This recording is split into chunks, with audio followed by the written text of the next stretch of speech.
हरे कृष्णा। श्रील प्रभुपाद जी बार बार एक ही टॉपिक के ऊपर जोर देते थे कि प्लीज डिस्ट्रीब्यूट माय बुक, जितना हो सके आप लोग मेरा ग्रंथ को डिस्ट्रीब्यूट करो, क्योंकि ये ग्रंथ से ग्रंथ नहीं है, ये ग्रंथ को अगर कोई टच भी कर देना यू विल बी बेनिफिटेड। तो कभी कभी हम लोगों को ये इन सब बातों पे ना विश्वास नहीं होता है ना, कि अगर इस ग्रंथों पे टच हो जाए तो कैसे मतलब कैसे उसका बेनिफिट होगा। तो आज मैं आप लोगों का एक स्टोरी बताऊंगा जो कि सत्य घटना के आधारित है, सत्य घटना पे आधारित है कि कैसे भगवत गीता ने एक आदमी का जिंदगी बचाया था। क्या हुआ था कि श्रील प्रभुपाद जी का जो ग्रंथ डिस्ट्रीब्यूशन के ऊपर, जो बुक डिस्ट्रीब्यूशन के ऊपर जो मोड था, इस मोड को राधानाथ स्वामी महाराज ने हृदयंगम कर लिया था। और राधानाथ स्वामी महाराज ने हर शिष्य को ये इंस्ट्रक्शन दिया था कि जितना हो सके आप लोग श्रील प्रभुपाद को ये जो भगवत गीता है, ये जो ग्रंथ है, इसको डिस्ट्रीब्यूट करो। तो राधानाथ स्वामी महाराज का एक कपल थे, एक कपल जो डिसाइपल थे राधानाथ स्वामी महाराज का, उनका नाम था निकुंज दास प्रभु, उनका वाइफ का नाम था श्यामा ऋषिका देवी दासी माता जी, और उनका डॉटर का नाम था सम्राधनी माता जी। तो वो तीनों मिलकर इतना अच्छी तरह से प्लानिंग करके बुक डिस्ट्रीब्यूशन करता था ना, मतलब ये काबिल तारीफ है। तो वो क्या करते थे, जो वाइफ थे श्यामा ऋषिका देवी दासी माता जी, वो क्या करते थे, इंटरनेट पे बहुत जितना भी होटल थे, होटल मोटेल रेस्टोरेंट, इन सभी का एड्रेस, फोन नंबर, उन मैनेजर का फोन नंबर ऐसे कलेक्ट करते थे। कलेक्ट करके उनके जो बेटी थे सम्राधनी माता जी, वो क्या करते थे, उन होटल के मैनेजर को फोन करते थे और अपॉइंटमेंट बुक करते थे, क्योंकि उनका कम्युनिकेशन स्किल बहुत अच्छा था। तो इसको काम कृष्ण की सेवा में लगाते हुए वो लोग, सम्राधनी माता जी क्या करते थे, वो होटल का जो मैनेजर था, मैनेजर से अपॉइंटमेंट बुक करता था। और हस्बैंड जो थे निकुंज प्रभु क्या करते थे, पेटी भर के भगवत गीता ले जाते थे और अपॉइंटमेंट के द्वारा मैनेजर को कन्विंस करते थे। और पूरा जो होटल के रूम में, क्योंकि आप हर रूम में एक भगवत गीता रखो, इस तरह से कन्विंस करके वो पूरा भगवत गीता उनको दे आते थे और उनसे अच्छा रिश्ता बनाते थे और फोन नंबर ले आते थे, ताकि फ्यूचर में अगर कोई नीड्स हो, कोई जरूरत हो, इसलिए। तो इस तरह से बहुत अच्छी तरह से वो लोग बुक डिस्ट्रीब्यूशन करते थे। हुआ क्या, एक बार न्यूयॉर्क में 2014 का ये टाइम था, न्यूयॉर्क में श्यामा ऋषिका देवी दासी माता जी, उनका एक दोस्त थे, उनका नाम था रूपाली राउत माता जी। तो उनके दोस्त से वो मिलने जाते थे न्यूयॉर्क में। तो न्यूयॉर्क के जिस होटल में वो उठे थे, उनका नाम था रामदा इन। ये रामदा इन का मैनेजर का नाम था धीरू भाई पटेल, ठीक है, वो एक इंडियन थे। तो रूपाली राउत माता जी से मिलने जब जाते थे, तो वो लोग ठीक किया कि मैं जब होटल में मिलने ही जा रहा हूं, तो क्यों ना ग्रंथ ले जाओ, उनके मैनेजर से अपॉइंटमेंट बुक करूं। मैनेजर से अगर कन्विंस हो जाए तो न्यूयॉर्क के उस इतना बड़ा होटल में अगर बहुत सारा 200-300 भगवत गीता लगेगा ही, तो अगर हम लोग उनको कन्विंस कर पाए, बुक डिस्ट्रीब्यूशन कर पाए, तो बहुत ही अच्छा होगा। तो लेकिन क्या हुआ, मैनेजर कितना भी फोन करके, कितना भी करके, मैनेजर जो धीरू भाई पटेल थे, वो इनके बारे में इंटरेस्टेड नहीं थे। नहीं, ये सब हम लोग नहीं रखेंगे, ये छोड़ दो, ये सब हम लोग नहीं रखेंगे।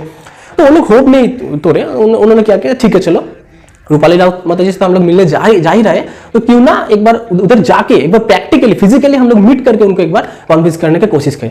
तो वो लोग गए न्यूयॉर्क में, रामदा इन में, और उनके जो अटेंडेंट थे, अटेंडेंट से ये कन्विंस किया कि देखिए ये बात है, ये रखना, ये अच्छी तरह से बात है। तो उनके जो अटेंडेंट थे वो राजी हो गए, हाँ ये तो आप लोगों ने जिस तरह से समझा, ये तो बहुत अच्छा है, हर रूम में अगर हम लोग एक भगवत गीता रखें तो ये तो बहुत ही बेनिफिट होगा, ये तो बेनिफिशियल होगा हमारे कस्टमर के लिए। लेकिन उन्हें क्या कि लेकिन मेरा हाथ में तो ये नहीं, आपको मैनेजर से ही बात करना पड़ेगा, मैनेजर अगर राजी होगा तो मुझे कोई एतराज नहीं है। तो मैनेजर धीरू भाई पटेल से भी उन्होंने मुलाकात की, लेकिन कुछ भी करके मैनेजर राजी नहीं हुआ था। तो उन्होंने क्या किया, ठीक है, एक जो भगवत गीता फ्री कॉपी थे उन्होंने डेस्क पे रख दिया, ठीक है आप ये रखिए, अगर कभी किसी आपका जो माइंड है कभी चेंज हुआ तो प्लीज हम लोगों को बताना। उसके बाद वो लोग चले आए। उसके बाद क्या हुआ, 1 महीना बीत गए, तो निकुंज दास प्रभु को अचानक से रामदा इन से फोन आया। रामदा इन का जो मैनेजर धीरू भाई पटेल है, उन्होंने निकुंज दास प्रभु को फोन किया और फोन करके बोला कि आप तुरंत हमारे होटल में आ जाइए और 250 भगवत गीता आप ले आइए, और मैं आपको एक इंटरेस्टिंग स्टोरी आपको शेयर करने वाली हूँ, आप तुरंत आ जाइए।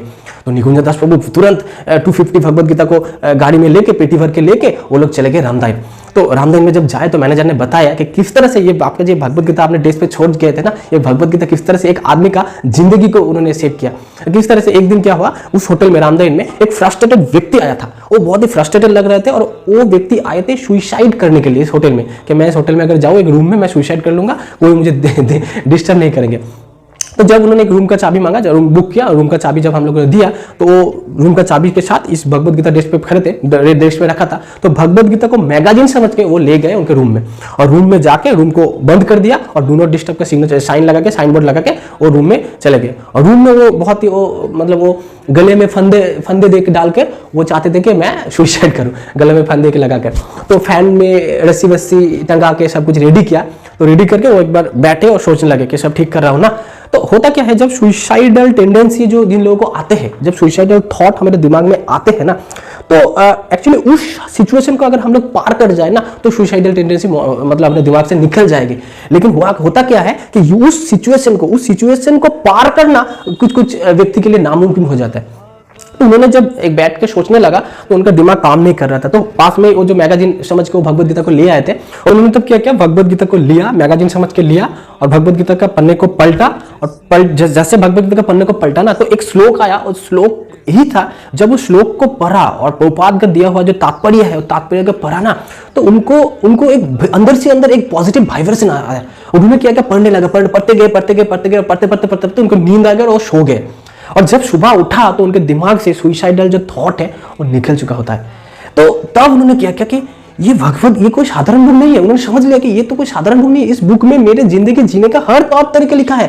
तो ये मैं क्या करने जा रहा था। तब उन्होंने गुजरे हुए जो रात उनके बारे में सोचने लगा कि किस तरह से मैं अपनी ये जो जिंदगी है ये जिंदगी को मैं खोने जा रहा था और ये भगवद गीता ने मेरी जिंदगी को बचाया। तो उन्होंने तुरंत क्या किया, मैनेजर के पास गया, मैनेजर के पास बोलने लगे कि ये क्या है, ये बुक मुझे और भी कॉपी चाहिए, आप जरूर इस बुक को आपको कहाँ से मिला ये बुक, इस बुक का जो एड्रेस दीजिए, मैं खुद जाके इस बुक में ऑर्डर लूंगा और मुझे ये बुक तुरंत चाहिए, बुक कोई साधारण बुक नहीं है। तो जब और उन्होंने उसके बाद मैनेजर को हर जो गुजरे हुए रात का पूरे घटना उनको व्यक्त किया कि कैसे मैं आया था आपके होटल में सुसाइड करने के लिए। तो जब मैनेजर धीरू भाई पटेल जो थे, मैनेजर ने ये बात सुना ना तो वो चौंक गए कि ये बुक कोई साधारण बुक नहीं है। कितने कस्टमर डेली मेरे होटल में आते हैं और कौन सा मतलब मनोस्थिति लेके आते हैं मुझे पता नहीं, कब कोई सुसाइड कर दे मुझे तो पता नहीं ना। तो ये बेटा यही होगा कि हर एक रूम में मैं भगवद गीता रख दूं। तो उन्होंने इसीलिए मैंने आपको फोन किया, आप तुरंत आइए, मेरे होटल में 250 रूम है, 250 भगवद गीता मैं 250 रूम में रखना चाहता हूँ और मैं खुद भी ये भगवद गीता पढ़ूंगा क्योंकि ये भगवद गीता कोई साधारण बुक नहीं है। मैं चाहता हूँ ये भगवद गीता को पढ़ूं, मैं जिंदगी का जीने का जो तौर तरीका ये मैं सीखूं।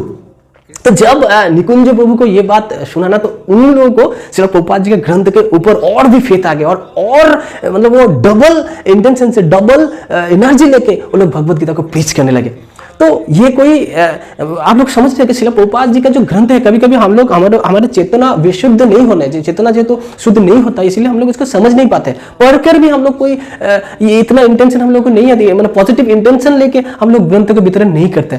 लेकिन अगर हम लोग श्रील प्रभुपाद जी का जो बात है, प्रभुपाद जी का जो इंस्ट्रक्शन है, इनके ऊपर अगर हम लोग को 100% फेथ आ गए ना, अगर फेथ नहीं भी आए, सिर्फ हम लोग के दिमाग में ये रहे श्रील प्रभुपाद जी ने बोल दिया ना तो बस हमें करना है, तो भी हम लोगों को बेनिफिट होगा। कृष्ण भी भगवद गीता में बोल रहा है ना कि मेरा सबसे फेवरेट वही है जो मेरा ये ज्ञान को दूसरों को वितरण करे। तो इसीलिए हमारा ये गीता जयंती मान चल रहे हैं, भगवद गीता को जितना हो सके हम लोग को डिस्ट्रीब्यूट करना पड़ेगा ऑनलाइन के द्वारा, फिजिकली जाके, तभी श्रील प्रभुपाद जी खुश होंगे। श्रील प्रभुपाद जी अगर खुश होंगे तो हमारा जो भक्ति जीवन है हम लोग भक्ति जीवन में आगे बढ़ पाएंगे। जगत गुरु श्रील प्रभुपाद की जय। हरे कृष्ण।